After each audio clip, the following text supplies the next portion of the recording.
हम methods of preparation देख रहे थे किसके, हेलो एल्केन के, जिसमें मैंने आपको लास्ट में ये बताया था कि यूजिंग अल्कोहल हम किस तरीके से क्या कर सकते हैं, एल्काइल हैलाइड बना सकते हैं।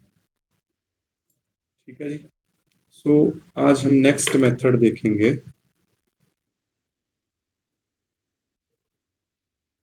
नेक्स्ट मेथड देखेंगे आज, that is by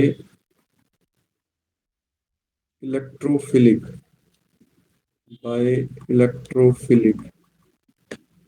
addition of HX2 alkene. और इसको हम क्या बोलते हैं, इसको हम बोलते हैं मार्कोव-निकोव्स रूल। फॉर एग्जाम्पल कि मैंने क्या किया कि एक अनसिमेट्रिक एल्कीन ली, CH3 CH double bond CH2,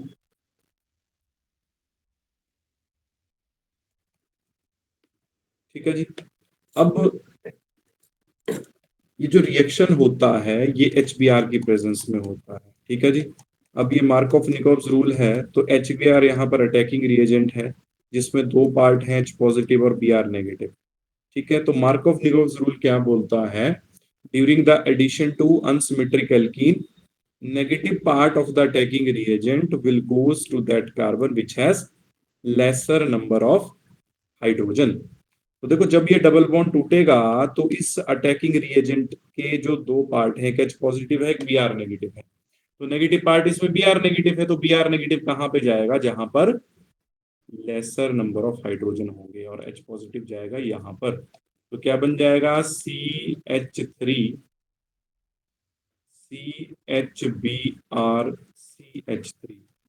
ठीक है जी, दिस इज 2 ब्रोमो प्रोपेन। ठीक है, तो दिस इज द मार्कोव-निकोव्स रूल। मतलब जब कोई अनसिमेट्रिक एल्कीन है, उस अनसिमेट्रिक एल्कीन का जब मैं डबल बॉन्ड तोड़ता हूं, तो जो अटैकिंग रिएजेंट का नेगेटिव पार्ट होता है वो वहां पर सब्स्टिट्यूट होता है या वहां पर जुड़ता है जहां पर लेसर नंबर ऑफ हाइड्रोजन होते हैं, और पॉजिटिव पार्ट वहां पर जुड़ता है जहां पर हायर नंबर ऑफ हाइड्रोजन होते हैं। तो क्या आपको ये बात क्लियर हुई, यस और नो? यस। ओके।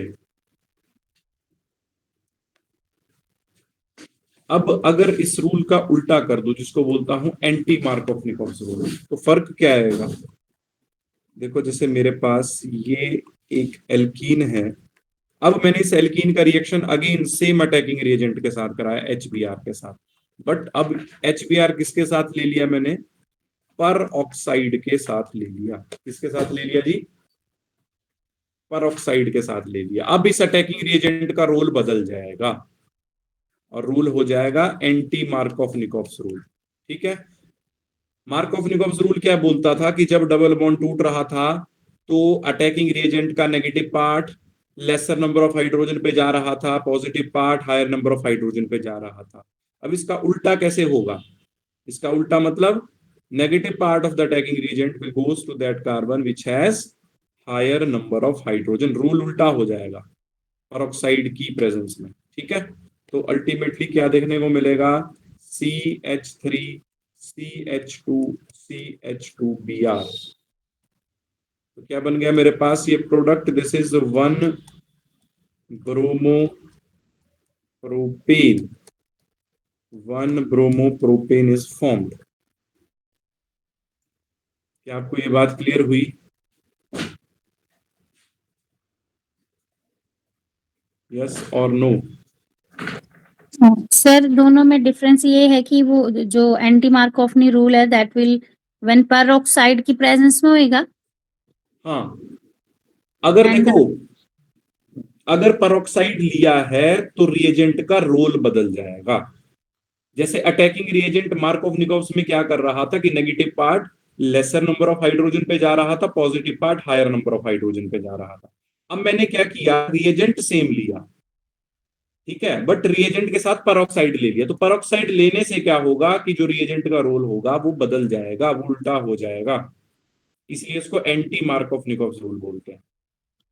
ठीक है जी, नेगेटिव जाएगा हायर पे और पॉजिटिव जाएगा लोअर पे, इसीलिए 1 ब्रोमो प्रोपेन यहां पर फॉर्म होगा। ठीक है जी, बात क्लियर है? तो Yes, sir. देखो एल्कीन से भी मैंने क्या कर दिया, हेलो एल्कीन या एल्काइल हैलाइड बना दिया using Markovnikov's rule and anti Markovnikov's rule. ठीक है जी। नेक्स्ट मेथड ऑफ प्रिपरेशन है हेलो एल्केन का, that is halogen exchange reaction. Halogen exchange reaction. अब ये जो हेलोजन एक्सचेंज रिएक्शन है, ये दो तरह के रिएक्शन है। फर्स्ट है इसमें फिंकलस्टीन रिएक्शन। फिंकलस्टीन रिएक्शन, ध्यान रखना इंपॉर्टेंट रिएक्शन है ये। इसमें एक अल्काइल हैलाइड से दूसरा अल्काइल हैलाइड बनेगा। ठीक है। अब फिंकलस्टीन रिएक्शन में क्या बनते हैं, फिंकलस्टीन रिएक्शन में एल्काइल आयोडाइड बनते हैं, ये बात आपको पता होनी चाहिए। फिंकलस्टीन रिएक्शन में क्या बनते हैं जी, एल्काइल आयोडाइड बनते हैं। कैसे बनते हैं वो आपको बता रहा हूं। ठीक है। तो फिंकलस्टीन रिएक्शन में आप आर एक्स लेते हो, कोई भी अल्काइल हैलाइड लेते हो, और एक्स यहां पर पर्टिकुलरली ध्यान रखना क्लोरीन और ब्रोमीन ही हो सकता है। ठीक है जी। जब मैं आर एक्स का रिएक्शन सोडियम आयोडाइड के साथ करता हूं, इसकी प्रेजेंस में, ड्राई एसीटोन की प्रेजेंस में, तो यहां पर क्या बन जाता है जी, यहां पर बन जाता है आपके पास आर आई और N A X is formed. समझ गए बात को? ठीक है। अब देखो, अगर मैं आपको एग्जांपल के तौर पे समझाऊं, तो जैसे RCl लिया, RCl का रिएक्शन सोडियम आयोडाइड के साथ करवाया ड्राई एसीटोन की प्रेजेंस में, तो यहाँ पर क्या बन जाएगा जी, यहाँ पर बन जाएगा आपके पास RI+NaCl। ठीक है। इसी तरीके से ब्रोमाइड में करवाओगे तो ब्रोमाइड में भी ऐसा ही बनेगा। ड्राई एसीटोन लिया, और ड्राई एसीटोन लेते ही क्या बन गया, RI+NaBr, तो ये प्रोडक्ट बन जाएंगे जी। अब इसको हैलाइड एक्सचेंज रिएक्शन क्यों बोला, क्योंकि इस रिएक्शन में एक अल्काइल हैलाइड से कोई दूसरा अल्काइल हैलाइड बन रहा है। ठीक है। और पर्टिकुलरली कौन सा बन रहा है, दैट इज एल्काइल आयोडाइड। ठीक है। तो फिंकलस्टीन रिएक्शन में जब मैं एल्काइल क्लोराइड या एल्काइल ब्रोमाइड को सोडियम आयोडाइड के साथ रिएक्ट करता हूं ड्राई एसीटोन की प्रेजेंस में, तो यहां पर एल्काइल आयोडाइड की फॉर्मेशन होती है। ठीक है जी, बात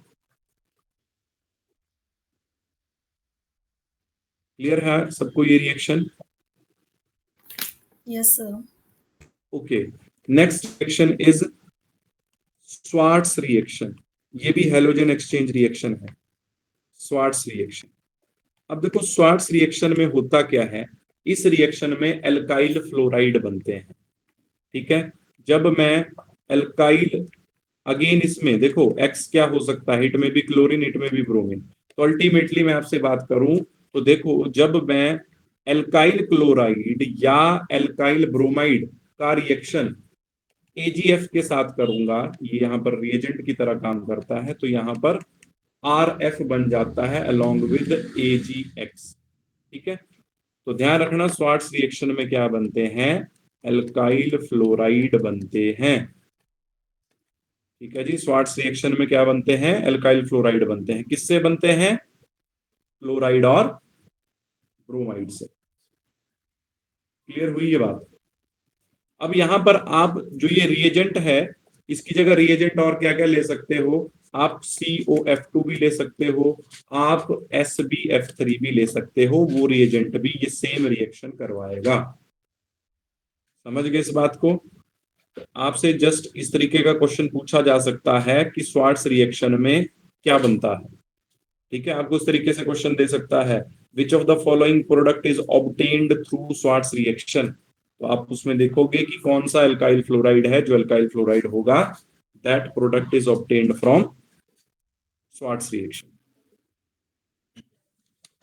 क्लियर है बात? यस और नो? Yes, sir.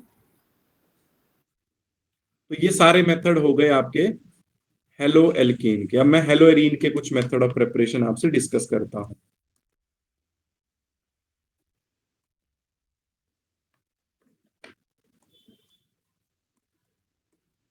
ठीक है जी, नेक्स्ट है preparation of hello arenes. Hello arenes को और क्या बोलता हूं जी? Aryl halide. ठीक है, अब देखो फर्स्ट मेथड क्या है, from hydrocarbon by electrophilic substitution reaction. From hydrocarbon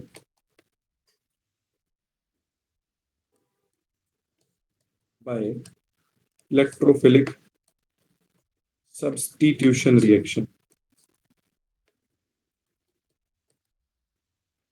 अब देखो, जैसे ये मेरे पास एक एराइल मतलब हाइड्रोकार्बन है मेरे पास है, दिस इज टाउलिन या मिथाइल बेंजीन। ठीक है जी, अब मैंने क्या किया, इसकी हेलोजिनेशन करवाई। इसकी क्या करवाई मैंने? हेलोजिनेशन। हेलोजिनेशन का मतलब एडिशन ऑफ हेलोजन। ठीक है, तो जब मैंने इसमें हेलोजिनेशन करवाई और आयरन की प्रेजेंस में, आयरन यहां पर एज ए कैटालिस्ट यूज किया, ठीक है, तो होगा क्या? अब आपको मैंने उस दिन भी ये बात बताई थी बहुत अच्छे से, जब हाइड्रोकार्बन का मैंने आपको लास्ट टॉपिक कराया था, तो उसमें मैंने आपको बहुत अच्छे से बताया था कि इलेक्ट्रोफिलिक सब्स्टिट्यूशन रिएक्शन कहाँ होते हैं। तो क्या प्रोडक्ट बनने वाले हैं आपके सामने, बताओ। CH2X साथ में और HX बाहर जाएगा। हाँ हाँ, ऑर्थो पैरा पे एक्स सब्स्टिट्यूट हो जाएगा, क्योंकि CS3 ग्रुप कैसा इलेक्ट्रॉन डोनेटिंग ग्रुप, और इलेक्ट्रॉन डोनेटिंग ग्रुप कहाँ कहाँ इलेक्ट्रॉन डेंसिटी इंक्रीज करता है? ऑर्थो और पैरा पे। तो क्या बन जाएगा? ऑर्थो हेलो टाउलिन और पैरा हेलो टाउलिन। ऑर्थो हेलो टाउलिन, दूसरा प्रोडक्ट बनेगा पैरा हेलो टाउलिन। तो ये दो प्रोडक्ट ऑब्टेन होंगे। आपको ये बात क्लियर हुई? अगर Cl2 लूंगा यहां पर तो क्या बनेगा? Ortho chlorotoluene and para chlorotoluene. Clear है बात?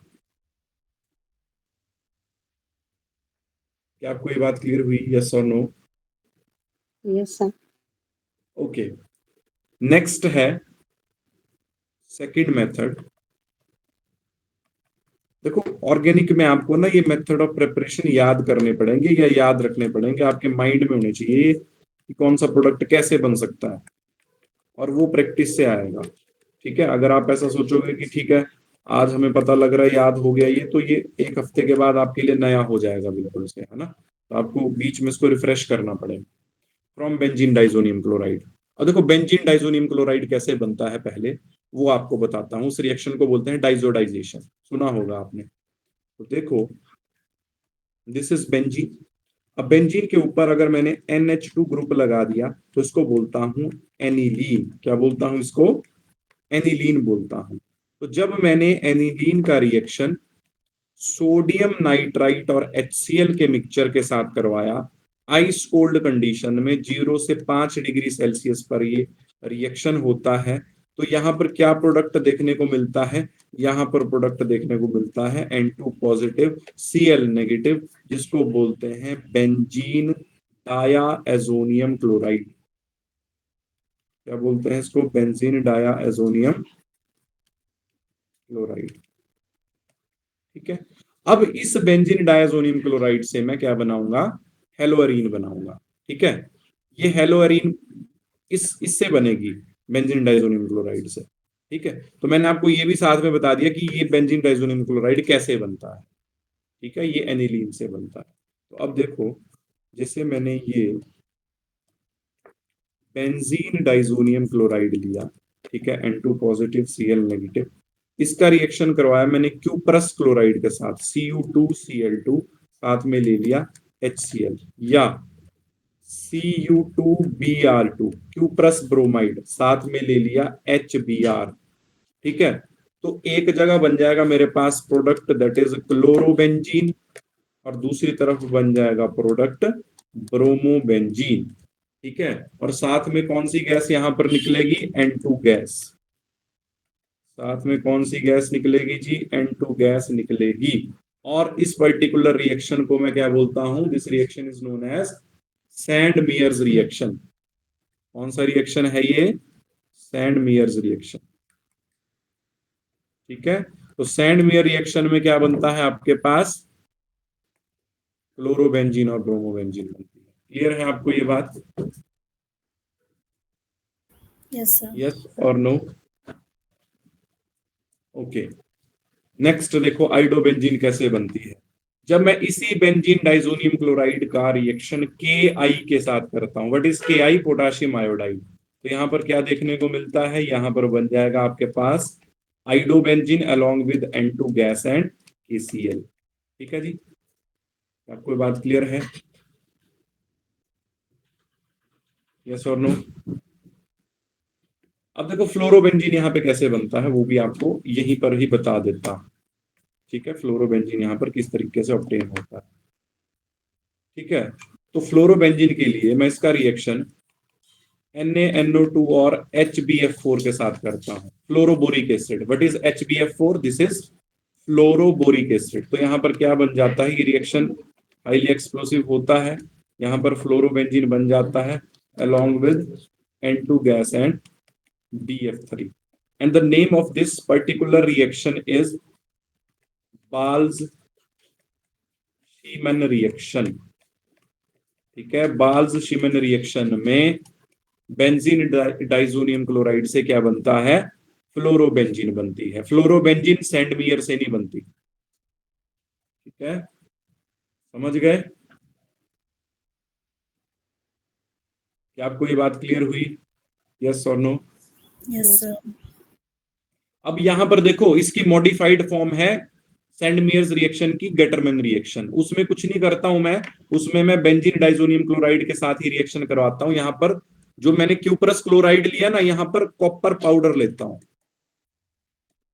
ठीक है, कॉपर पाउडर HCl, तो यहां पर क्या बन जाएगा, क्लोरोबेंजीन। और अगर कॉपर पाउडर HBr लूंगा तो क्या बन जाएगा, bromobenzene along with N2 gas निकलेगी दोनों जगह। ठीक है, अब ये क्या है, this is the modified form of which reaction, sand-mayor reaction. तो इस रिएक्शन को क्या बोलते हैं, दिस इज गेटरमैन रिएक्शन। ठीक है, कौन सा रिएक्शन है ये, गेटरमैन रिएक्शन। प्रोडक्ट देख लो दोनों में सेम है, बट यहां पर फर्क ये है कि यहां पर क्यूपरस हैलाइड लेते हैं और यहां पर डायरेक्टली कॉपर पाउडर ले लेते हैं। ठीक है, तो मैंने आपको 3 नेमिंग रिएक्शन यहां पर बता दिए, पहले 3 नहीं 4 बता दिए। देखो पहला तो हो गया डाइजोडाइजेशन। डाइजोडाइजेशन का मतलब with the help of aniline हमने बेंजीन डाइजोनियम क्लोराइड बनाया। जब मैंने एनिलीन का रिएक्शन NaNO2 और HCl के साथ किया तो बेंजीन डाइजोनियम क्लोराइड बन गया। The name of this reaction is diazotization.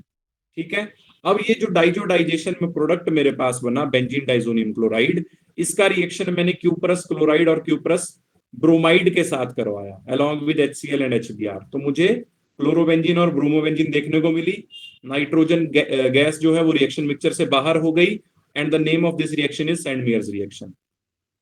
ठीक है, और जब मैंने KI के साथ करवाया तो यहां पर आइडोबेंजीन बन गई। इस रिएक्शन का कोई स्पेसिफिक नेम नहीं है, बट ये आइडोबेंजीन बनाने का एक मेथड है with the help of benzene diazonium chloride. ठीक है, और लास्टली मैंने आपको क्या बताया कि जब आपने बेंजीन डाइजोनियम क्लोराइड का रिएक्शन NaNO2 सोडियम नाइट्राइट और फ्लोरोबोरिक एसिड के साथ किया तो यहां पर फ्लोरोबेंजीन ऑब्टेन्ड हुआ, and the name of this reaction is Balz Schiemann reaction. ठीक है, और लास्टली मैंने आपको ये बताया कि जब बेंजीन डाइजोनियम क्लोराइड का रिएक्शन कॉपर पाउडर HCl या कॉपर पाउडर HBr के साथ करूंगा तो again chlorobenzene and bromobenzene along with nitrogen gas मुझे ऑब्टेन होगी। और ये रिएक्शन जो है, this reaction is the modified form of Sandmeyer's reaction, and this reaction is known as Gattermann reaction. क्या आपको यहां तक सारी बातें क्लियर हुई, यस और नो? Yes sir. तो ये है मेथड ऑफ प्रिपरेशन किसके, एराइल हैलाइड के। ठीक है जी, अब नेक्स्ट मैं आपसे बात करूंगा इसमें केमिकल रिएक्शन के बारे में। ठीक है, ये कौन कौन से केमिकल रिएक्शन दे सकते हैं, सारा कुछ इंपॉर्टेंट है ना, जो भी करवाया। ओके, नेक्स्ट है हमारे पास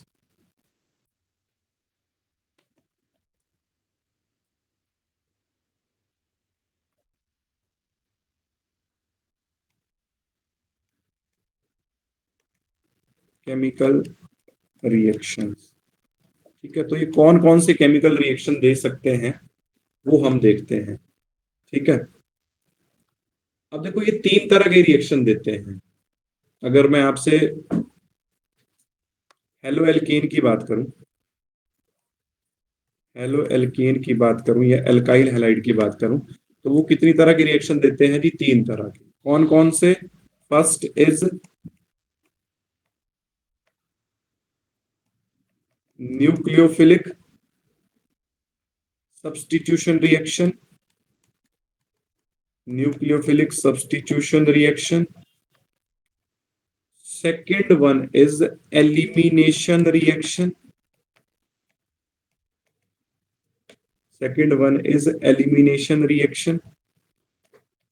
And third one is reaction with metal.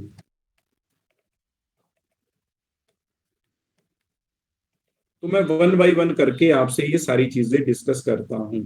सबसे पहले मैं डिस्कस कर रहा हूं आपके साथ, that is nucleophilic substitution reaction. अब देखो, आपको बहुत अच्छे से पता है कि न्यूक्लियोफाइल क्या होता है ना। और मैंने आपको कल एक टॉपिक कराया था, polarity of C X bond, है ना।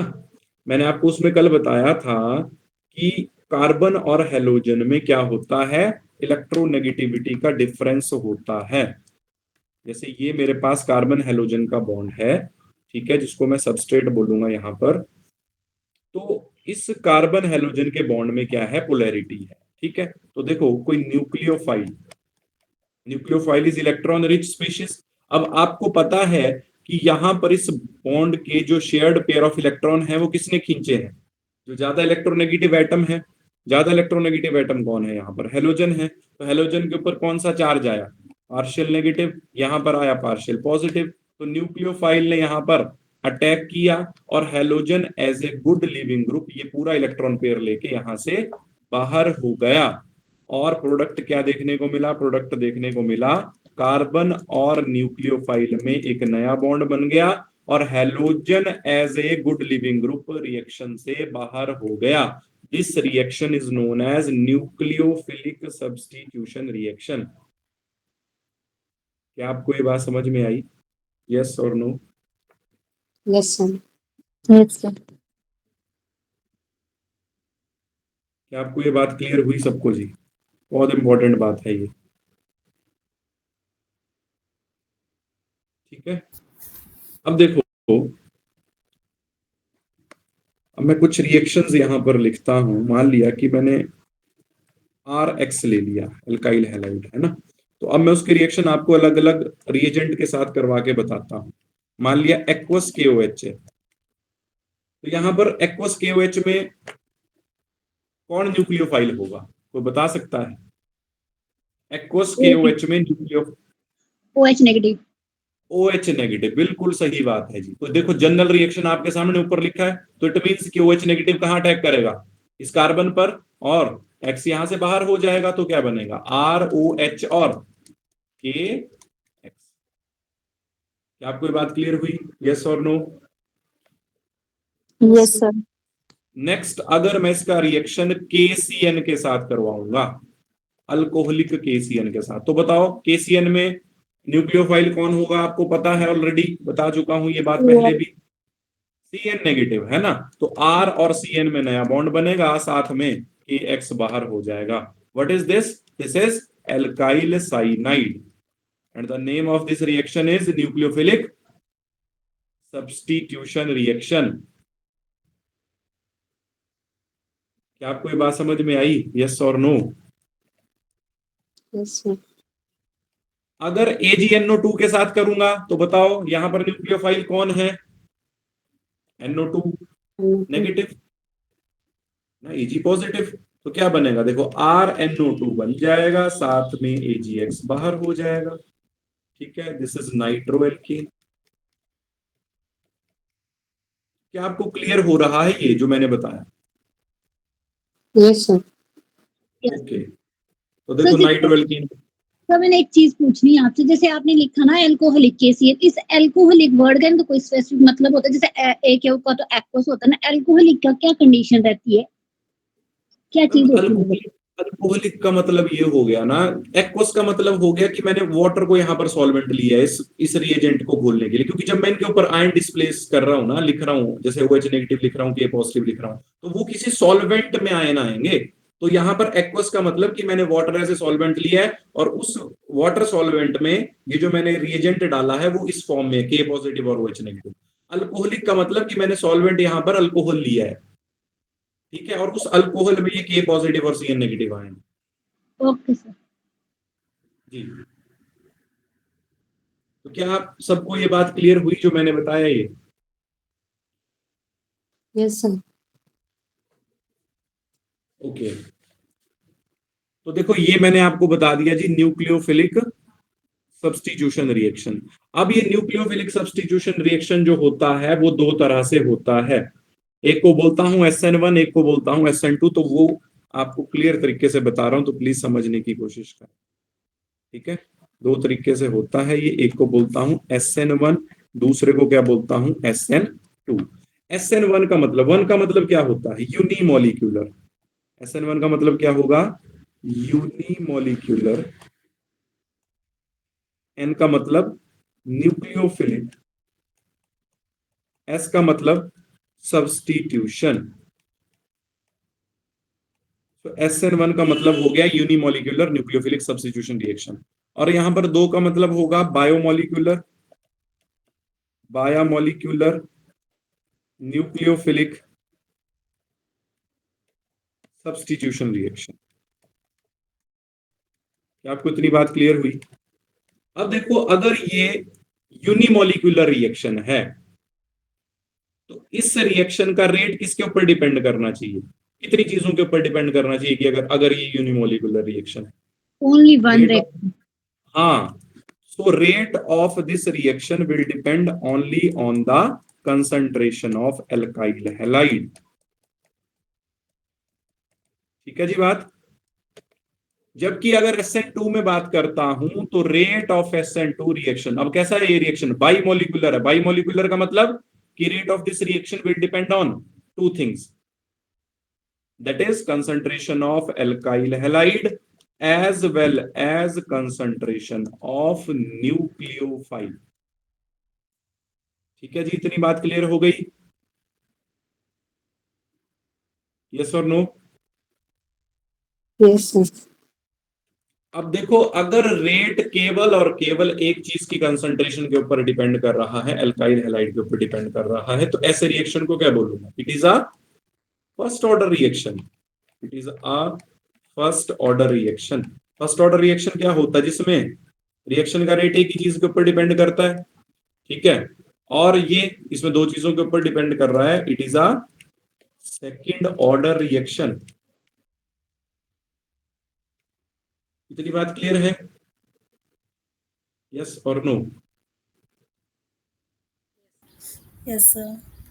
ओके, अब देखो जो SN1 रिएक्शन होता है, it is a two step reaction. SN1 reaction is a two step reaction, जबकि SN2 सिंगल स्टेप में होता है। अब ये दो स्टेप क्या होते हैं वो आपको बता रहा हूं, देखो जरा ध्यान से। फर्स्ट स्टेप में क्या होता है? जैसे मैंने एक अल्काइल हैलाइड लिया जी आपके सामने, ठीक है, this is an alkyl halide. अब फर्स्ट स्टेप क्या होगा इसमें? जो स्टेप 1 होगा SN1 में, that is a slow step and RDS step. ठीक है, व्हाट इज RDS? RDS मतलब रेट डिटरमाइनिंग स्टेप। तो पहले स्टेप में क्या होता है? पहले स्टेप में होता है फॉर्मेशन ऑफ कार्बोकैटायन। अब कार्बोकैटायन क्या है? इंटरमीडिएट है। तो कई बार तो यही क्वेश्चन पेपर में आता है कि out of SN1 SN2 intermediate किसमें फॉर्म होता है? तो इंटरमीडिएट फॉर्म होता है SN1 में। ठीक है, अब देखो वो इंटरमीडिएट क्या बनेगा? इंटरमीडिएट बनेगा कार्बोकैटायन इस तरीके से। और ये Br नेगेटिव यहां पर बाहर हो जाएगा, Br नेगेटिव यहां पर बाहर हो जाएगा। तो पहला स्टेप आपको क्लियर हुआ। First step is formation of carbocation intermediate in SN1 reaction. और सेकंड स्टेप में क्या होता है कि ये जो कार्बोकैटायन इंटरमीडिएट फर्स्ट स्टेप से बना है, इसके ऊपर न्यूक्लियोफाइल का अटैक होता है। OH नेगेटिव मैंने एक न्यूक्लियोफाइल ले लिया, ठीक है, और OH न्यूक्लियोफाइल ले लिया। अब आपको ये बात पता है अच्छे से कि जो कार्बोकैटायन होता है वो कैसा होता है। Carbocation is planar. कार्बोकैटायन कैसा होता है जी, कार्बोकैटायन प्लेनर होता है। प्लेनर का क्या मतलब हुआ, देखो मैं इसको कैसे लिख रहा हूं, जरा ध्यान से देखना, आपको समझाने के लिए बता रहा हूं ये सब कुछ।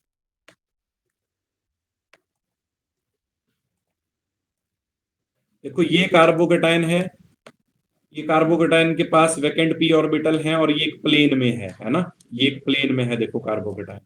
अब होगा क्या कि यहां पर OH नेगेटिव जो कि एक क्या है, न्यूक्लियोफाइल है, वो दो तरह से अटैक कर सकता है। एक कर सकता है वो बैक साइड अटैक, एक वो कर सकता है फ्रंट साइड अटैक। दो तरह से अटैक क्यों पॉसिबल है, बिकॉज कार्बोकैटायन इज प्लेनर, ठीक है। तो अगर दो तरह से अटैक पॉसिबल है तो प्रोडक्ट भी कितने बनने वाले हैं, दो बनने वाले हैं। तो एक प्रोडक्ट कैसा बनेगा, एक प्रोडक्ट तो आपका इस तरीके से बन जाएगा जी, जरा ध्यान से देखना। एक प्रोडक्ट ये बन गया और दूसरा प्रोडक्ट बन गया आपका ये।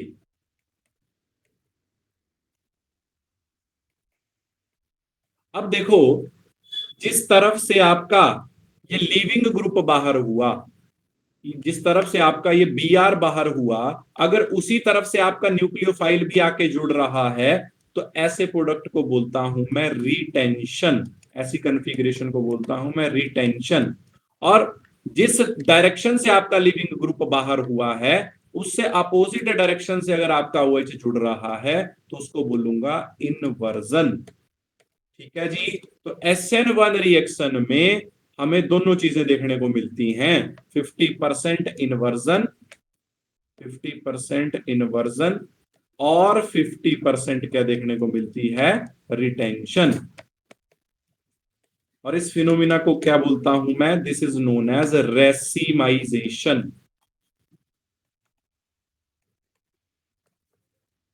इसको क्या बोलता हूं, इसको बोलता हूं रेसिमाइजेशन जी। क्या आपको ये बात क्लियर हुई, यस और नो। तो आपसे जस्ट ये पूछा जाएगा कि रेसिमाइजेशन किस में होती है, मैकेनिज्म मैंने यहां पर समझा दिया। अगर समझ आया तो बताओ, अगर नहीं समझ आया तो फिर से रिपीट करता हूं। सर SN1 में बैक साइड से ग्रुप अटैच होता है। हाँ यस, देखो SN2 में केवल और केवल बैक साइड से ही अटैक होता है, वो भी आपको थोड़ी देर में एक्सप्लेन कर दूंगा। जबकि SN1 में front side attack as well as back side attack both are possible because carbocation is planar, ठीक है। तो जो चीज प्लेनर है उसके ऊपर फ्रंट से भी अटैक हो सकता है, उसके ऊपर बैक साइड से भी अटैक हो सकता है।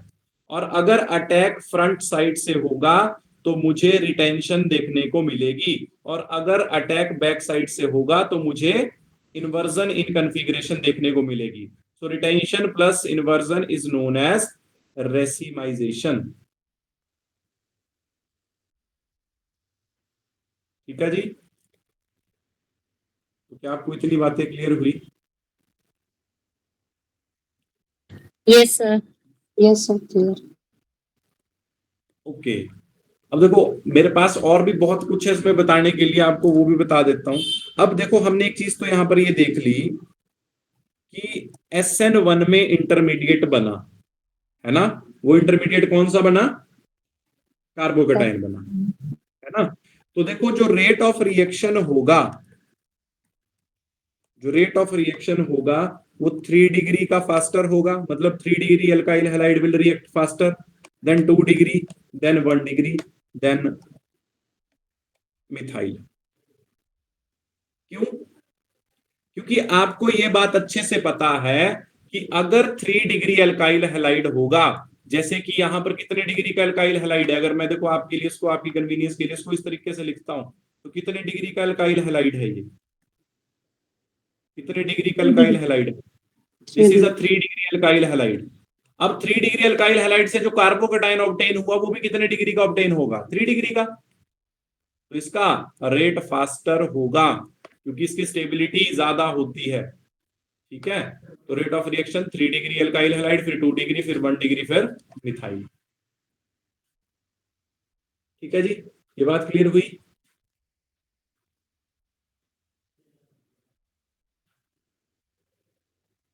यस और नो? Yes, sir. अब बात करता हूं आपसे SN2 की। ठीक है, SN2 में देखो क्या होता है। SN2 में कोई भी इंटरमीडिएट नहीं बनता है। तो SN2 में क्या बनता है? SN2 में बनती है एक ट्रांजिशन स्टेट, जिसको बोलता हूं पेंटावेलेंट ट्रांजिशन स्टेट। देखो मैं आपको समझाता हूं पहले। जैसे मान लिया कि ये मेरे पास एक एल्काइल हैलाइड है, this is an alkyl halide. ठीक है, अब होगा क्या कि OH नेगेटिव मैंने अगेन क्या ले लिया, यहां पर न्यूक्लियोफाइल ले लिया। अब यहां पर देखो फ्रंट से अटैक क्यों पॉसिबल नहीं है? देखो अगर मैं इस OH नेगेटिव को फ्रंट से लाने की कोशिश करूंगा तो इस OH नेगेटिव के पास क्या है? इलेक्ट्रॉन पेयर है, क्योंकि न्यूक्लियोफाइल क्या होता है? Electron rich species which can donate it's electron pair, है ना। तो देखो न्यूक्लियोफाइल के पास भी इलेक्ट्रॉन है, और जो यहां पर फ्रंट साइड में जो हेलोजन लगा है उसके पास भी क्या है? नॉन बॉन्डिंग इलेक्ट्रॉन है। तो नॉन बॉन्डिंग इलेक्ट्रॉन के बीच में और न्यूक्लियोफाइल के इलेक्ट्रॉन के बीच में क्या हो जाएगी? रिपल्शन। इसको पास ही नहीं आने देगा इस कार्बन के। समझ गए बात को? क्योंकि इसके पास भी इलेक्ट्रॉन है और इसके पास भी इलेक्ट्रॉन है। तो due two electron electron repulsion, front side attack is not possible in case of SN2 reaction. ठीक है जी, बात क्लियर हुई? Yes, sir. तो अगर फ्रंट साइड अटैक पॉसिबल नहीं है तो किसकी पॉसिबिलिटी बचती है जी? बैक साइड अटैक की पॉसिबिलिटी बचती है। तो बैक साइड अटैक जब होगा, ये यहां पर अटैक करेगा, तो होगा क्या कि इस OH का इस कार्बन के साथ एक नया रिश्ता एस्टेब्लिश होने लगेगा, और ये जो पुराना रिश्ता है कार्बन और हेलोजन का, ये टूटने लगेगा। ठीक है, उसको मैं किस तरीके से दिखा रहा हूं? उसको मैं एक ट्रांजिशन स्टेट के जरिए दिखा रहा हूं। देखो ये कार्बन है, इसके साथ ये 3 हाइड्रोजन इस तरीके से लगे हुए हैं, ये इस OH के साथ इसका नया रिश्ता एस्टेब्लिश हो रहा है। ठीक है, और पुराना रिश्ता क्लोरीन के साथ टूट रहा है। इसको बोलता हूं transition state. What is transition state? In which old bonds are broken and new bonds are formed. उस स्टेट को बोलता हूं ट्रांजिशन स्टेट। तो SN2 में कोई भी इंटरमीडिएट नहीं बनता है, SN2 में ट्रांजिशन स्टेट बनती है। ट्रांजिशन स्टेट का मतलब जिसमें old bonds are broken and new bonds are formed. और कौन सी ट्रांजिशन स्टेट बनती है? पेंटावेलेंट ट्रांजिशन स्टेट बनती है। ठीक है जी, और एट लास्ट क्या होगा कि ये क्लोरीन कार्बन क्लोरीन का बॉन्ड कंप्लीटली टूट जाएगा और OH यहां पर इस तरीके से जुड़ जाएगा। ठीक है जी, अब देखो बिल्कुल ये बैक साइड से जुड़ा है, तो उसको क्या बोलूंगा? इसको बोलूंगा इन्वर्जन, कंप्लीट इन्वर्जन बोलूंगा इसको, क्योंकि फ्रंट साइड से अटैक की पॉसिबिलिटी ही नहीं है। इसको क्या बोलूंगा जी? इसको बोलता हूं इन्वर्जन इन कॉन्फ़िगरेशन। ठीक है, तो क्लियर है आपको ये? Yes, sir. तो देखो ये टॉपिक थोड़ा सा टिपिकल है, जो मैंने आज पढ़ाया आप उसको एक बार अच्छे से पढ़ के आना। कल मैं इसको फिर से रिपीट कर दूंगा 5-10 मिनट के लिए। ठीक है, सर ये ट्रांजिशन स्टेज को हम एक और क्या बोल रहे हैं इसको? जो ट्रांजिशन स्टेज Pentavalent. पेंटावेलेंट 1 2 3 4 मतलब 5 ये है इसमें इसलिए। हाँ देखो जी 1 2 3 4 5।